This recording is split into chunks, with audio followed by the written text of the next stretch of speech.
第21章，老李开玩笑，乔来调解。第二天，乔的表情可真值得一看。保守秘密对他来说很难，他很想装的自己很重要，摆出一副神秘的样子。梅格看出来了，但没太在意，因为经验告诉他，想从乔那里套出什么话，最好的办法就是反其道而行之。他越不问，他妹妹就越有可能把一切都告诉他。因此，当乔不仅没有打破沉默，反而用一种令人恼火的屈尊态度对待他时，梅格感到非常惊讶。于是他摆出了一副高傲矜持的样子，专心照顾母亲去了。乔则摆脱了所有义务，因为马奇太太接手了护士的工作，并建议他好好休息，像这次长期禁闭之前那样多做运动。多玩乐。处于艾米不在家，老李成了他唯一的慰藉。然而，尽管他喜欢和他待在一起，但他又害怕在这些时候见到他，因为他总是想方设法套他的话，可能会把他的秘密给套出来。他猜对了，这个淘气的男孩立刻就嗅到了神秘的气息，决心要弄清楚到底是怎么回事，于是把乔折腾得够呛。他恳求、许诺、嘲笑、威胁、斥责，假装漠不关心，想趁他不注意时套话，声称自己已经知道了，然后又说他不在乎。最后，他的坚持不懈总算得到了回报。他的朋友向他证实了事情与梅格和布鲁克先生有关。他因为自己的家庭教师竟然对他有秘密而感到愤怒，便开始琢磨着如何报复这种冒犯。与此同时，梅格似乎已经忘了这件事，正专心为父亲回家做准备。然而，突然之间，他似乎变了个人，1-2天内行为举止都非常奇怪。别人和他说话时，他心不在焉；有人看他，他就脸红。坐下来缝纫时，则摆出一副矜持的样子，显得心事重重。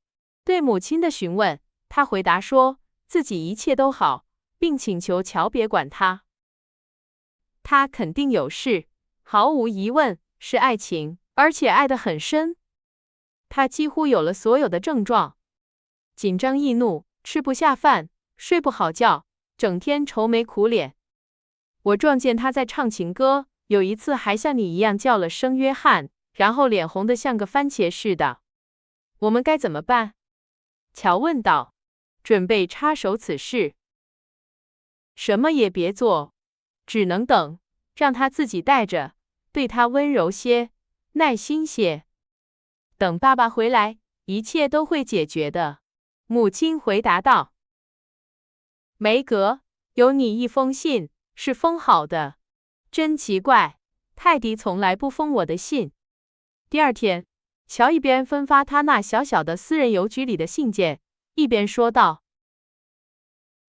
马奇太太和乔正专心做着手里的活儿，这时梅格突然惊叫一声，他们都抬起了头，只见他目不转睛地盯着那封信，脸上充满了惊恐的表情。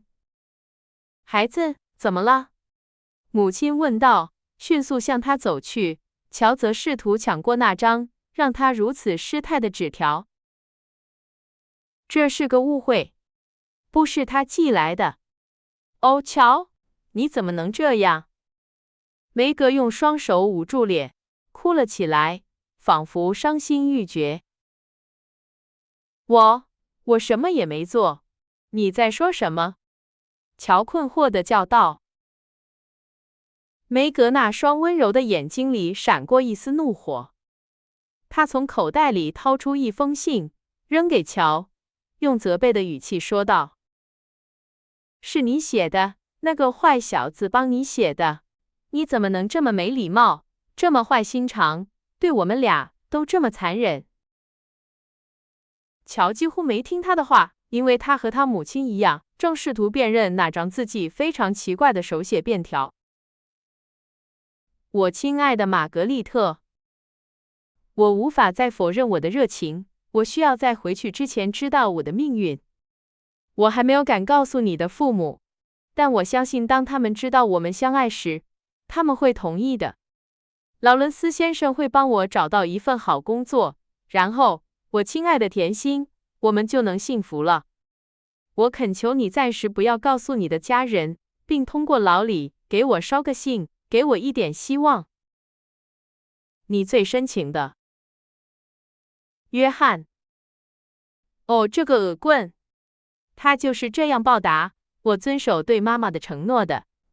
我要去好好教训他一顿，把他带来，请求原谅。乔叫道，准备立刻亲自主持公道。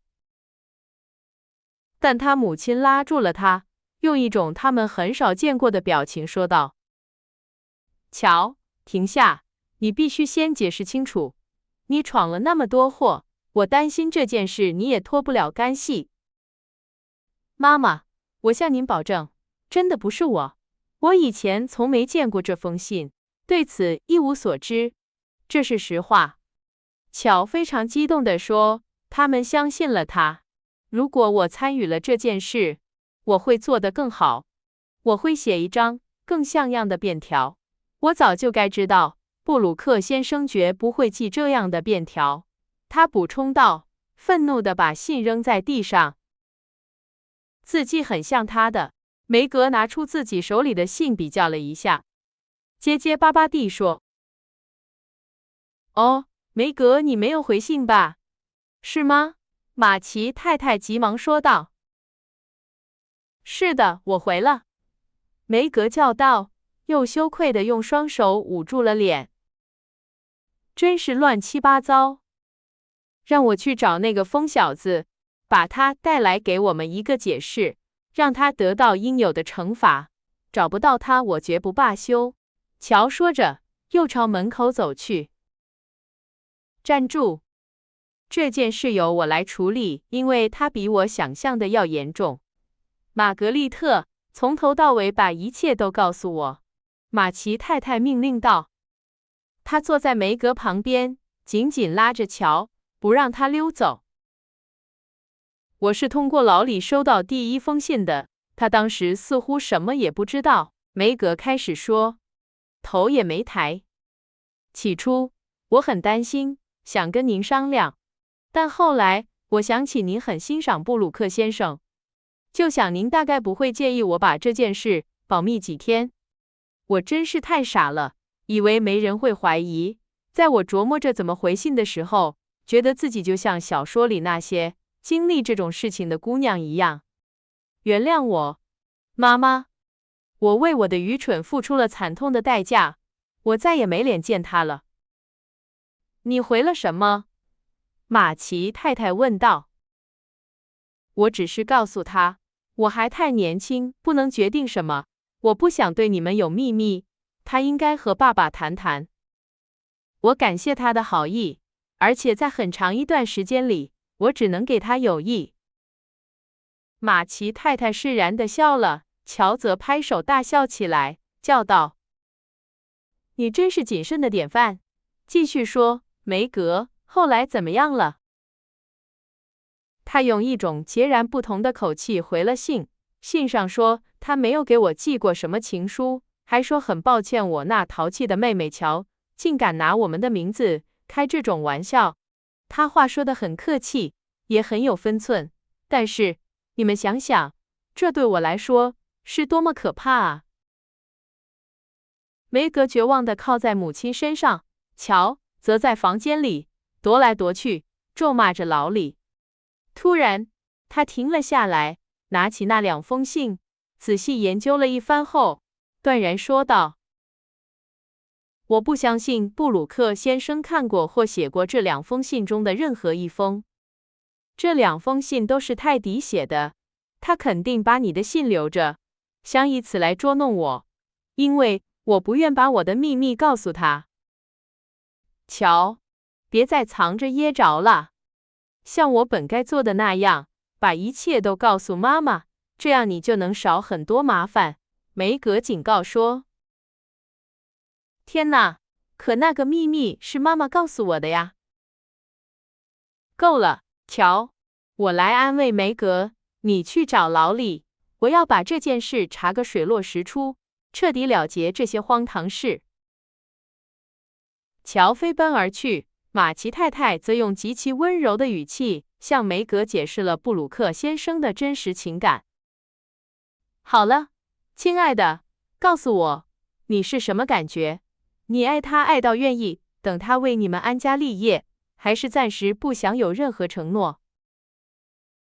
这些天我一直提心吊胆，忧心忡忡，短时间内不想考虑恋爱的事，也许永远都不想了。梅格没好气地回答。如果约翰不知道这件荒唐事，就别告诉他。也让乔和老李管好自己的嘴。我不想被人取笑，也不想再受这种折磨了，真是太丢人了。看到梅格，她平时总是那么温柔沉静，因为这个恶作剧而大发雷霆，自尊心受到了伤害。马奇太太安慰她，保证以后绝对保密，并且会极其谨慎地处理这件事。梅格一听到老李在门厅的声音就躲开了。马奇太太则接待了这位被告。乔没有告诉年轻人叫他来的原因，怕他不肯来，但他一看到马奇太太严肃的表情，立刻就明白了是怎么回事，开始内疚地转动着帽子，这更加证实了大家对他的怀疑。马奇太太请求乔让他们单独谈谈，乔便留在门厅里，像个生怕囚犯逃跑的哨兵一样来回踱步。在接下来的半小时里，只听见里面说话的声音时高时低，但姑娘们始终不知道那次谈话的内容。当他们因母亲的召唤来到客厅时，看见老李站在马奇太太旁边，神情沮丧。乔立刻就原谅了他，尽管他觉得不宜当众表现出宽容。梅格接受了年轻人诚挚的道歉。当他向他保证布鲁克先生并不知道这个恶作剧时，他大大的松了一口气。我发誓会保守这个秘密，就算严刑拷打，也绝不泄露一个字。梅格，请原谅我，我会做任何事来表示我的悔意。他补充道，显得真心实意的感到羞愧。我会试着原谅你，但你的行为太不像个绅士了。我真没想到你会这么小气，这么坏心眼。老李，梅格回答道，他努力用严肃和责备的神情掩饰自己最初的慌乱。这真是个可恶的主意，我活该你1个月不跟我说话。但你不会的，对吧？老李说着，双手合十，做出恳求的样子，低垂着眼帘，带着悔恨的表情，语气又是那么令人无法抗拒，让人尽管对他的行为感到震惊，却也无法继续生气。梅格原谅了他。马奇太太尽管努力保持严肃，但在听到他宣称要用各种苦刑来赎罪，并且会在受辱的姑娘面前像条虫子一样匍匐时，他脸上严厉的表情也缓和了下来。与此同时，乔保持着审慎的距离，徒劳的想硬起心肠，却只能勉强装出一副全然不赞成的表情。老李看了他几眼，但见他毫无表示，便感到非常恼火，转过身去不再看他。等所有人都说完了，他深深地鞠了一躬，一言不发地走了。他一走，乔就后悔自己没有表现得更宽容些。当梅格和他母亲上楼后，他感到孤单，渴望和泰迪待在一起。他忍耐了一会儿，但最终还是听从了内心的冲动，以孩书为借口，朝那座大宅子走去。劳伦斯先生在家吗？他问正下楼的女仆。在的，小姐，但我恐怕他现在不能见您。为什么？他生病了吗？天哪，没有，小姐，但是他和老李少爷吵了一架。老李少爷不知为什么又发脾气了，把老先生气坏了。我不敢跟老先生说什么。老李在哪儿？他把自己锁在房间里，怎么敲门都不开。我不知道晚饭该怎么办，饭已经做好了，可好像谁也不想吃。我去看看怎么回事，他们俩我谁都不怕。乔走上楼梯，在老李的小书房门上急促地敲了几下。别再敲了，否则我就开门，让你停下来。男孩用威胁的口气喊道。乔又敲了敲门，老李刚一开门，他就趁他不备，飞快地冲了进去。很明显，他的朋友心情糟透了，但乔知道怎么对付他。他优雅地跪下，带着悔恨的表情，谦卑地说：“请原谅我那么生气，我是来和解的，不和好我绝不离开。”好吧，起来吧，别再装模作样了，乔。那位先生说道。谢谢，我会的。能告诉我发生了什么事吗？你看上去可不太平静。我被人教训了一顿，我可不接受。老李愤怒地咆哮道。谁干的？乔问道。我祖父。要是换了别人，我早就受伤的年轻人没有说完，而是用右臂做了个有力的手势。那没什么，我经常教训你，你也没生气呀。乔说着，想让他消消气。呸！你是个女孩子，而且你是开玩笑的，但我绝不允许任何男人教训我。你要是像现在这么激动，我怀疑根本没人敢。你祖父为什么教训你？他生气是因为我不肯告诉他你母亲叫我去干什么。我已经答应过不说了，我也不打算食言。你就不能说点什么让他消消气吗？不，他只想听实话，全部的实话，除了实话，什么也不想听。如果我能告诉他一些不牵扯到梅格的事情，我早就说了，但是因为我什么也想不出来，就只好咬紧牙关，忍受着斥责，直到老头子抓住我的衣领。这可把我惹火了，我宁愿离开那里，免得失去控制。那样做不对，但他肯定会后悔的。下去和他和好吧，我会帮你的。如果我那么做，就让我吊死好了。我才不因为做了一件蠢事就忍受所有人的说教和打骂呢。我为伤害了梅格感到抱歉，并且已经像个男子汉一样向他道过歉了。但我绝不会在我没做错任何事的情况下道歉。但他不知道啊。那他就应该相信我，而不是像对待小孩子一样对待我。没用的，乔。他必须明白，我知道怎么照顾自己，不需要躲在任何人的裙子底下。你真是个老顽固，乔叹了口气说。那你打算怎么解决这件事？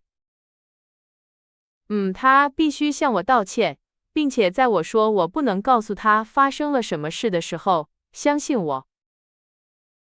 天哪，我非常怀疑他会那么做。那么在那之前我是不会下去的。来吧，泰迪，讲点道理。忘了这件事吧，我会尽可能向他解释。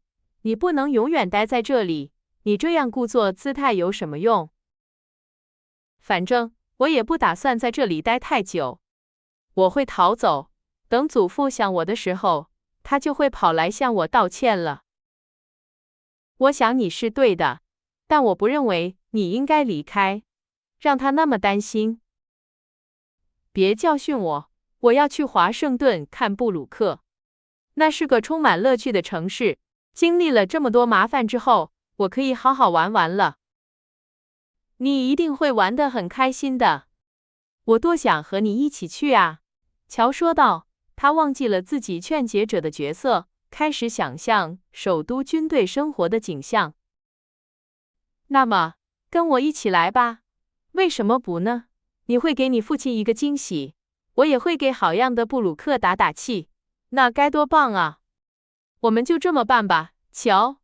我们留下一封信，解释说我们很好，然后马上就走。我有足够的钱，这对你也有好处，而且没什么不妥，因为你是去看你父亲的。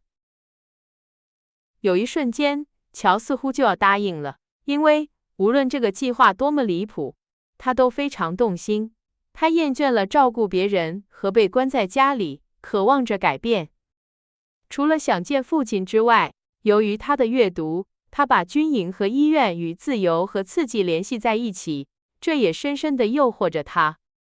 他的眼睛闪闪发光，但是当他望向窗外，看到自己那所老房子时，他带着悲伤而坚决的神情摇了摇头。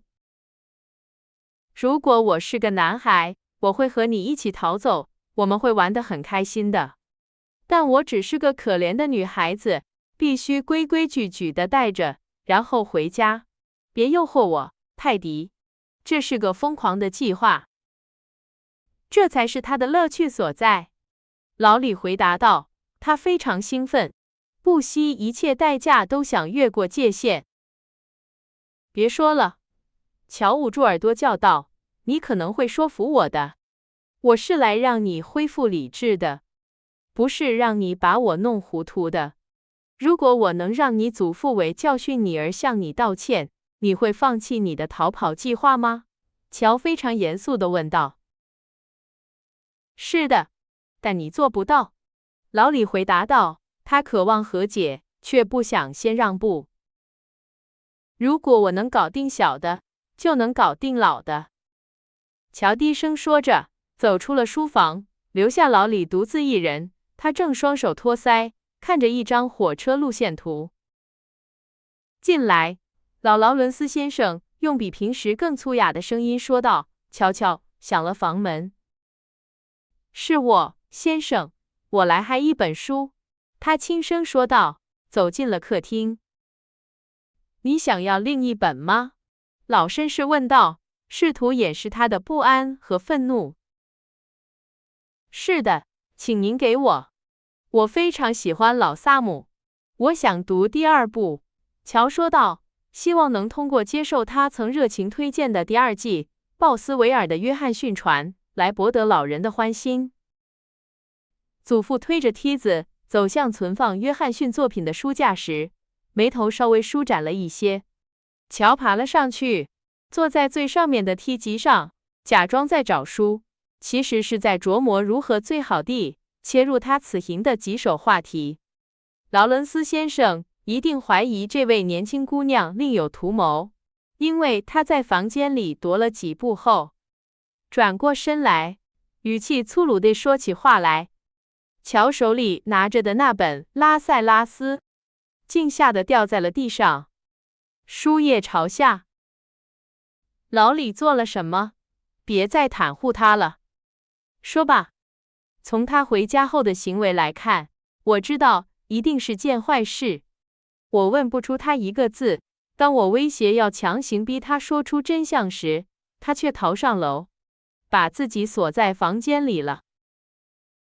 是的，他做了件错事，但我们已经原谅他了，并且商量好不再提这件事。乔不情愿地解释道。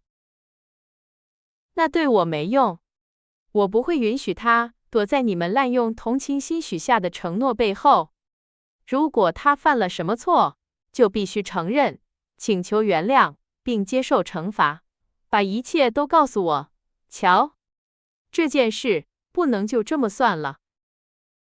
劳伦斯先生神情威严，语气严厉。如果可以的话，乔早就逃跑了。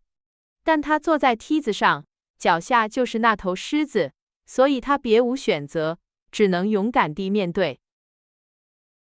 我很抱歉，先生，但是我不能告诉您任何事情，因为妈妈禁止我们说。劳里已经认错了，道过歉，也受到了足够的惩罚。我们不说是为了保护他，也是为了保护另一个人。如果您坚持要知道，只会制造更多麻烦，请您别再追问了。我也有部分责任，但事情已经解决了。忘了这件事吧，我们聊聊漫步者或者其他愉快的话题吧。去他的漫步者，下来，向我保证那个混小子没有忘恩负义，也没有无礼，否则，尽管你用心良苦，我也会亲手揍他一顿。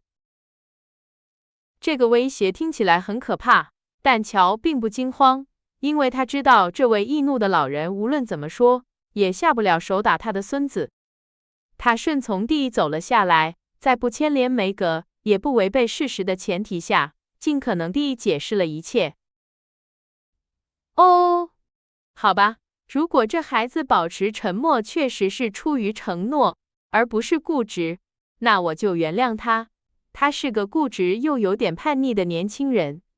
劳伦斯先生说道，他挠了挠头，头发乱得像被大风吹过似的，但眉头却明显舒展了许多。我也是这样，但是要说服我，一句温和的话比千军万马的武力还有用。乔说道，为他的朋友辩护，他刚从一个麻烦中脱身，又陷入了另一个。你认为我对我孙子不好，是吗？老人严厉地反驳道。哦天哪！不，先生，我想您有时甚至对他太好了。但是当老李挑战您的耐心时，您马上就发火了，不是吗？乔决心坚持到底，虽然他努力装作平静，但在直言不讳之后，还是有些害怕。令他惊讶和欣慰的是，老人只是摘下眼镜，扔在桌上，然后坦率地说：“你说的对，小姑娘，是真的。我非常爱这个孩子，但他总是惹我生气。天知道如果这样下去，我们最后会怎么样？我会告诉您将会发生什么。老李最终会离家出走的。”乔刚说出这句话就后悔了。他想警告他，老李无法忍受那么多的控制，并希望这能让他对他更宽容一些。劳伦斯先生脸色变了，猛地坐了下来，悲伤地看着挂在他书桌旁的一幅英俊年轻人的画像。那是老李的父亲，年轻时曾离家出走，并不顾老人的强烈反对结了婚。乔猜想他的话勾起了他痛苦的回忆，真希望自己刚才咬住了舌头。我想他不会那么做的，除非他被逼得太紧了。他厌倦学习的时候就威胁要走。我剪了头发以后，也常幻想逃跑。所以如果哪天我们失踪了，您只要派人去那些开往印度的船上找2个男孩就行了。看到年轻姑娘笑了，劳伦斯先生放下心来，断定那只是个玩笑。你这个小丫头，竟敢用这种口气跟我说话，你对我的尊敬和你的良好教养都到哪里去了？哎，这些男孩女孩们，你们真是个折磨，但我们又离不开你们。他说着，心情愉快地捏了捏他的脸颊。去找那个男孩，叫他下来吃饭。一切都过去了，但是请他别再板着那张苦瓜脸了，我可受不了。他不会来的，先生。他很生气，因为您不相信他，不相信他不能告诉您任何事情。而且我想，您那样粗暴地对待他，伤了他的心。乔努力装出同情的样子，但显然没有成功，因为劳伦斯先生笑了起来，他知道自己赢了。我很抱歉，我想我应该感谢你没有粗暴地对待我。那个男孩希望我怎么做？老人似乎为自己对待孙子的严厉感到有些羞愧。如果我是他，我会给您写张道歉条，先生。他说在您向他道歉之前，他是不会下来的，而且他还威胁要去华盛顿，以及其他一些不切实际的想法。一个正式的道歉会让他明白自己是多么不理智，并且会让他高高兴兴地下来。试试看吧，这会很有趣的，而且写张便条总比争吵要好。我会把便条带给他，我会让他听话的。劳伦斯先生严厉地看了他一眼，戴上眼镜，咕哝着说：“淘气的丫头，你和贝斯都把我耍得团团转，但我不在乎。来吧，给我张纸，让我们结束这件蠢事吧。”老先生用一位绅士向另一位绅士为严重冒犯而道歉的措辞写了一张便条。乔在他光秃秃的头顶上亲了一下，然后跑上楼去。他把信从老李书房的门缝里塞了进去，并通过钥匙孔恳求他温顺些、得体些，还说了一些诸如此类不可能的漂亮话。由于门又关上了，他便离开了，希望那张便条能起作用。当他走下楼梯时，他的朋友出现了，从栏杆上滑了下来。一到楼下，他就高兴地迎接他，带着克制的笑容，叫道：“你真是个好朋友，乔。他责备你了吗？”“没有，我们聊得很愉快。”“哎，我的旅行泡汤了，你把我一个人丢在这儿了，我还真想大闹一场呢。”他带着歉意说道。“别这么说，最好翻过这一页，重新开始，亲爱的泰迪。”“我一直在翻页，但我把它们都弄坏了，就像我以前弄坏我的习字帖一样。如果我总是从头开始，就永远也做不成任何事。”他悲伤地说。“去吃晚饭吧，吃完饭你会感觉好些的。男人饿的时候总是脾气暴躁。”乔说着，朝大门走去。“那是我的座右铭。”老李回答说，重复了一句艾米常说的话。然后他去和祖父一起分享馅饼，祖父表现得像个圣人一样，并在当天剩下的时间里对他极其尊重。大家都认为这件事已经过去了，乌云也散了，但是伤害已经造成。虽然其他人忘记了，梅格却记得一切。他再也没有提起过那位绅士，但是他经常想到他，而且比以前更爱胡思乱想了。有一天，乔在他姐姐的书桌里找邮票时，发现了一张纸，上面从头到尾都涂写着约翰布鲁克太太的字样。看到它时，他惊恐地叫了一声，把它扔进了火里，心想老李的玩笑已经加速了他平静日子的结束。